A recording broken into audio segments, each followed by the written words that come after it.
আপনি আর কবি সুবোধ সরকার তাদেরকে নিজেরা দের সেকুলার প্রমাণ করার জন্য আপনারা গোমাংস ভক্ষণ করেছিলেন। আপনি ভট্টাচার্য। এবার আমার প্রশ্ন হচ্ছে যে এটা নিয়ে এখনো বিতর্ক, তৃণমূল এদিকে বিজেপি এটাকে এখন অস্ত্র করে।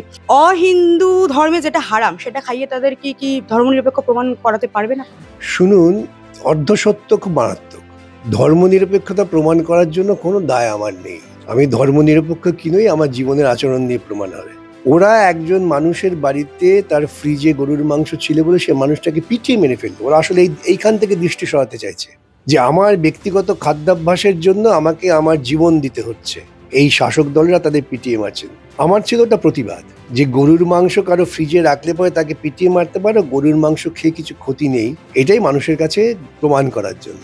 ধর্মনিরপেক্ষতার সার্টিফিকেট নেওয়ার আমার কোনো দরকার নেই। এখন ওরা কি বলছেন, কত বড় মূর্খ দেখুন। আমি বহুবার বলেছি, কোনো একজন মুসলিমের নাম করে তাকে কি শুকর খাওয়াতে পারবেন? সে খাবে কি না খাবে তার ব্যক্তিগত খাদ্যাভ্যাসের ব্যাপার। কিন্তু আমার পাল্টা বক্তব্যটা, কারো বাড়িতে শুকরের মাংস ছিল বলে পিটিয়ে মারা হয়েছে এমন দৃষ্টান্ত দিতে পারবেন? এই যুক্তির কথা বললেই তখন ওরা বলবে হ্যাঁ উনি মুসলিমদের সমর্থনে। মুসলিমদের সমর্থনে, আমি যুক্তির সমর্থনে।